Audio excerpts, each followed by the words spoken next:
नमस्कार दोस्तों, ये video editorial compilation for mains का पार्ट है। आप प्लेलिस्ट में जाके एडिटोरियल की वीडियोस पेपर वाइज और टॉपिक वाइज देख सकते हो। और अगर आप दिसंबर 2019 के बाद की वीडियोस को देखना चाहते हो तो वीडियो के नीचे मौजूद ज्वाइन बटन की सहायता से आप मेंबरशिप को ज्वाइन कर सकते हो। चलिए डिस्कशन स्टार्ट करते हैं। आप जीएस पेपर 2 के इस टॉपिक से आर्टिकल को रिलेट कर सकते हो। देखो, पिछले हफ्ते मिडिल ईस्ट में एक बहुत ही इंपॉर्टेंट घटना घटी जिसके इंडियन सब कॉन्टिनेंट पर भी रिपरकशंस देखने को मिलेंगे। क्या है वो इंपॉर्टेंट घटना? इजराइल और यूएई के बीच साइन हुई डील। इस डील के तहत अब यूएई ने इजराइल को रिकॉग्नाइज कर लिया है। इससे पहले यूएई और इजराइल के बीच कोई डिप्लोमेटिक रिलेशंस नहीं थे और यूएई इजराइल को देश मानता ही नहीं था। यूएई देखो तीसरा अरब कंट्री है जिसने अब इजराइल को रिकॉग्नाइज किया है। इससे पहले 2 अरब कंट्रीज हैं, एक इजिप्ट और दूसरा जॉर्डन। इन्होंने भी इजराइल को रिकॉग्नाइज कर लिया था। इजराइल के साथ इनके डिप्लोमेटिक रिलेशंस थे, बट यूएई अब तीसरा ऐसा देश बना है। इंडियन सब कॉन्टिनेंट पर क्या रिपरकशंस देखने को मिलेंगे इसके? देखो, आमतौर पर इंडिया के जो फॉरेन पॉलिसी मेकर्स हैं वो ये विश्वास करते हैं कि पाकिस्तान ट्रेडिशनली जुड़ा हुआ है अरब कंट्रीज के साथ, खास करके यूएई, सऊदी अरेबिया, इन देशों के साथ। यूएई और सऊदी अरेबिया जैसे देशों ने पाकिस्तान को बहुत ज़्यादा मदद भी दी है, बहुत ज़्यादा एड दी है पिछले काफ़ी सालों में। लेकिन अब देखो, यूएई और सऊदी अरेबिया के पाकिस्तान के साथ जो रिश्ते हैं वो पहले जितने मजबूत नहीं हैं। इसके रीजंस काफ़ी ज़्यादा हैं। पहला रीज़न तो देखो ये है, पिछले साल हमारे देश में जम्मू एंड कश्मीर में जब स्पेशल स्टेटस को रिवोक किया गया था तो उसके बाद से पाकिस्तान लगातार कोशिश कर रहा है कि ओआईसी की यानी ऑर्गेनाइजेशन ऑफ इस्लामिक कोऑपरेशन की एक स्पेशल मीटिंग बुलाई जाए कश्मीर के मुद्दे पर और इंडिया को क्रिटिसाइज किया जाए कश्मीर में जो कुछ हुआ पिछले साल। बट सऊदी अरेबिया ने ऐसा नहीं किया। इवन इससे भी ज़्यादा पिछले साल पाकिस्तान यूएई से नाराज हो गया क्योंकि ऑर्गेनाइजेशन ऑफ इस्लामिक कोऑपरेशन के समिट में इंडिया को इनवाइट किया गया था। मतलब फॉरेन मिनिस्टर्स का ये समिट था और इंडिया को इनवाइट किया गया था। तो पाकिस्तान इससे बहुत ज़्यादा चिढ़ गया। और अभी हाल ही में क्या हुआ, पाकिस्तान के विदेश मंत्री ने एक स्टेटमेंट दी, अगर सऊदी अरेबिया कश्मीर के मुद्दे पर ओआईसी की मीटिंग नहीं बुलाता है तो पाकिस्तान ओआईसी के बाहर मुस्लिम कंट्रीज की मीटिंग बुलाएगा ताकि इंडिया को क्रिटिसाइज किया जा सके कश्मीर के मुद्दे पर। यह बात देखो सऊदी अरेबिया को अच्छी नहीं लगी क्योंकि एक प्रकार से यह धमकी थी पाकिस्तान की, अगर सऊदी अरेबिया ओआईसी की मीटिंग नहीं बुलाता है तो हम ओआईसी को 2 पार्ट्स में डिवाइड कर देंगे कश्मीर के मुद्दे पर। तो इसके बाद सऊदी अरेबिया ने पाकिस्तान को बोला कि भैया आप बहुत बोलने लगे हो, हमने आपको जो लोन दिया है आप हमारा लोन चुकाइए। सीधा सीधा सऊदी अरेबिया ने पाकिस्तान को बोल दिया कि हमने जो आपको लोन दिया है वो आप चुका दीजिए। इवन सऊदी अरेबिया से ऑयल परचेज करने के लिए पाकिस्तान को जो क्रेडिट फैसिलिटी दी गई थी सऊदी अरेबिया के द्वारा उसे भी बंद कर दिया गया। बट देखो, आर्टिकल में कहा जाता है कि पाकिस्तान का जो ये स्टैंड है सऊदी अरेबिया को लेके या फिर यूएई को लेके, इसको आप एक बड़ी पिक्चर से देखिए। कुछ एक्सपर्ट्स बोल रहे हैं कि पाकिस्तान ने गलती कर दी, पाकिस्तान के जो विदेश मंत्री हैं वो बहुत ज़्यादा बोल देते हैं और शायद अब उनको रियलाइज़ हुआ कि कितनी बड़ी उन्होंने गलती कर दी। लेकिन सी राजा मोहन कहते हैं ऐसा नहीं है। पाकिस्तान सोच समझ के चल रहा है। पाकिस्तान ने हालांकि भेजा है अपने आर्मी चीफ को सऊदी अरेबिया में जाकर सऊदी अरेबिया के जो पॉलिसी मेकर्स हैं उन्हें शांत करने के लिए, उनसे मतलब इस इशू को सेटल करने के लिए। बट देखो, पिछले कुछ समय से हो क्या रहा है, अरब कंट्रीज के खिलाफ एक और अलायंस बन रहा है। ऑलरेडी आपको पता है मिडिल ईस्ट में जो शिया पॉपुलेशन है, शिया कंट्रीज हैं, उन पर होल्ड है ईरान का, और सुन्नी कंट्रीज या फिर सुन्नी पॉपुलेशन है उन पर होल्ड है सऊदी अरेबिया और इनके अलाय कंट्रीज का। लेकिन देखो, एक और मुस्लिम लीडरशिप इमर्ज होने की कोशिश कर रही है पिछले कुछ सालों में। आपको पता है कौन सी? टर्की, जो कि ओटोमन एम्पायर की ग्लोरी को फिर से रिवाइव करना चाहते हैं। इसके अलावा मलेशिया, जिसके प्रधानमंत्री थे महाथिर मोहम्मद, वो भी अपने आप को मुस्लिम वर्ल्ड का लीडर साबित करना चाहते हैं। तो ये जो देश हैं वो देखो एक साथ आए हैं ताकि अभी सऊदी अरेबिया और उनके अलाइन कंट्रीज के पास जो मुस्लिम वर्ल्ड की लीडरशिप हासिल है उनको रिप्लेस करके खुद मुस्लिम वर्ल्ड का लीडर बना जा सके। अभी कुछ समय पहले की ये बात है, पाकिस्तान में ईरान के जो एम्बेसडर हैं उन्होंने देखो एक अलायंस का प्रपोजल दिया था। अलायंस किन किन के बीच? Pakistan plus Turkey plus Iran. और इस अलायंस को लेके पाकिस्तान में काफी सारे आर्टिकल्स छपे थे। देखो, इस प्रकार का अलायंस का जो आइडिया है वो नया नहीं है।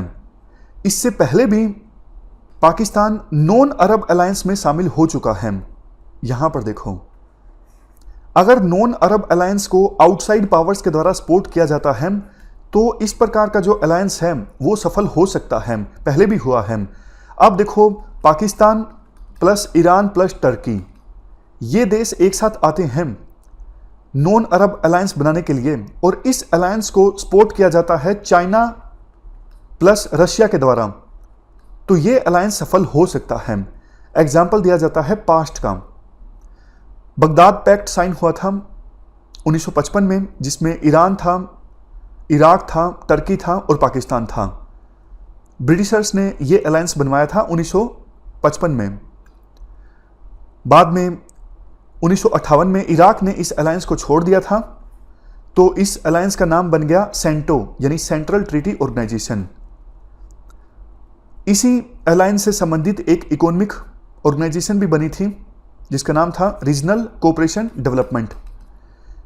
लेकिन देखो, 1979 में ये नॉन अरब अलायंस का जो आइडिया था वो फेल हो गया। क्यों?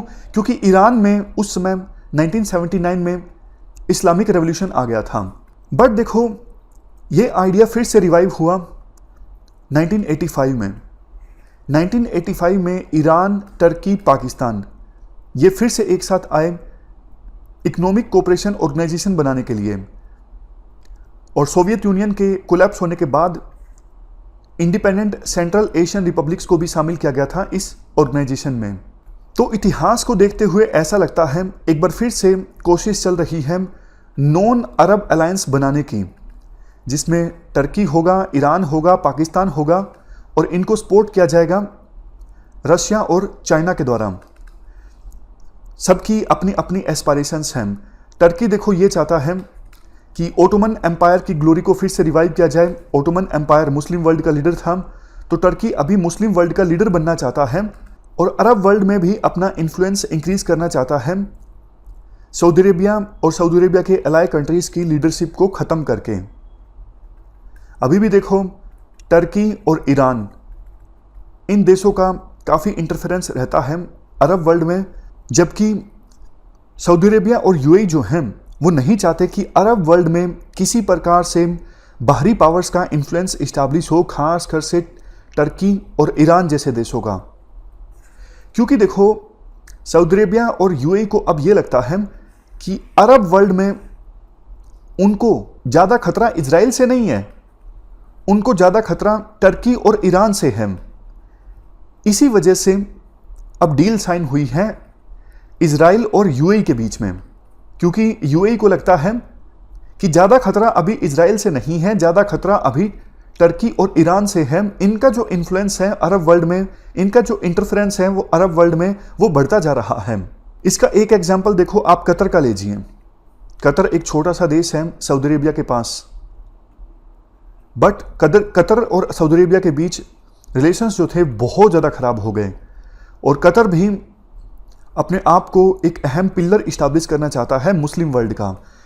एक कतर बेस्ड चैनल है अल जजीरा, आपने ज़रूर सुना होगा। अल जजीरा कश्मीर के मुद्दे पर इतना जहर उगलता है, इतना तो देखो जो पाकिस्तान के मीडिया आउटलेट्स हैं वो भी नहीं उगलते। इस प्रकार से हमने समझा मिडिल ईस्ट में किस प्रकार से इक्वेशंस चेंज हो रही हैं। बट देखो, क्वेश्चन ये उठता है कि इंडिया का अब क्या एंगल है, इंडिया का क्या रोल होना चाहिए। देखो, अगर Iran plus Turkey plus Pakistan ये देश एक साथ आते हैं, नॉन अरब अलायंस इस्टेब्लिश करते हैं और इनको सपोर्ट किया जाता है रशिया प्लस चाइना के द्वारा। तो ये इंडिया के लिए अच्छा संकेत नहीं है, क्योंकि टर्की आपको पता है इंडिया को बहुत क्रिटिसाइज करता है कश्मीर के मुद्दे पर, पाकिस्तान का साथ देता है। पाकिस्तान तो हमेशा से हमारा एनिमी कंट्री है और चाइना के साथ भी हमारे रिलेशंस अभी फिलहाल अच्छे नहीं हैं। तो ये अलायंस एक प्रकार से इंडिया के भी अगेंस्ट रहेगा। तो फिर इंडिया को अरब सॉवरेनिटी का पूरी तरह से समर्थन करना चाहिए। इंडिया को 5 पॉइंट्स पर ध्यान देना चाहिए। सबसे पहले तो इंडिया अरब कंट्रीज को यह ना बताए कि उनके लिए क्या अच्छा है। अरब कंट्रीज अपने non Arab neighbours, for example Israel, Turkey या फिर ईरान के साथ अगर रिश्ते सुधारना चाहते हैं तो इंडिया अरब कंट्रीज के प्रयासों का समर्थन करे। यह इंडिया का पहला स्टेप होना चाहिए। दूसरा सजेशन, हमें अरब वर्ल्ड में फॉरेन कंट्रीज की इंटरवेंशन को अपोज करना चाहिए। इससे पहले देखो अरब वर्ल्ड में इंटरफेयर किया जाता था या तो वेस्टर्न कंट्रीज के द्वारा, फॉर एग्जांपल यूएसए के द्वारा या फिर इजराइल के द्वारा। बट जैसा हमने डिस्कस किया, अब ज़्यादातर अरब कंट्रीज को यह लगता है उनको जो खतरा है वो ईरान से है और टर्की से है, ना कि इजराइल या फिर वेस्टर्न कंट्रीज से। तीसरा सजेशन, हमें अरब इकोनॉमिक इंटीग्रेशन को सपोर्ट करना चाहिए।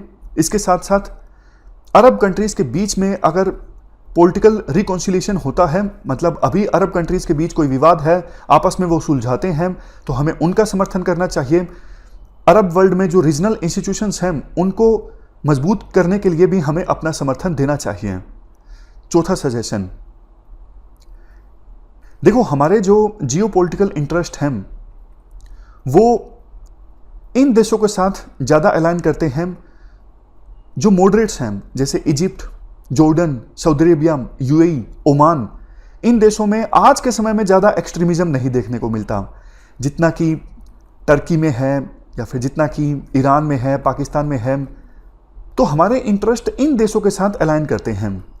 पांचवा, जब देखो वेस्ट एशिया में इक्वेशंस तेजी से चेंज हो रही हैं तो इंडिया हाथ पे हाथ धरा नहीं बैठ सकता। ये जो नॉन अरब अलायंस बनेगा जिसमें टर्की, मलेशिया, चाइना ये सब होंगे, इन देशों ने देखो इंडिया की टेरिटोरियल सोवरेनिटी को चैलेंज किया है कश्मीर में। इसलिए हमें पूरी तरह से अरब सोवरेनिटी के पक्ष में आना चाहिए। मतलब इस अलायंस के विरुद्ध जो अरब कंट्रीज हैं, for example Saudi Arabia, UAE, उनके समर्थन में हमें पूरी तरह से आना चाहिए। तो ये पूरा आर्टिकल हमने डिस्कस किया। वैसे बीच में एक बात और ये भी बोली गई थी कि पाकिस्तान को ये लगता है, पहले तो देखो पाकिस्तान यूएसए का दोस्त हुआ करता था, लेकिन अब पाकिस्तान को ये लगता है मिडिल ईस्ट से यूएसए अब अपने कदम पीछे खींच रहा है और चाइना का इन्फ्लुएंस इस्टेब्लिश होगा मिडिल ईस्ट में। तो अब नॉन अरब अलायंस में शामिल होना उनके लिए ज़्यादा ठीक है। इस डिस्कशन में फिलहाल इतना ही है। Thank you very much for discussion.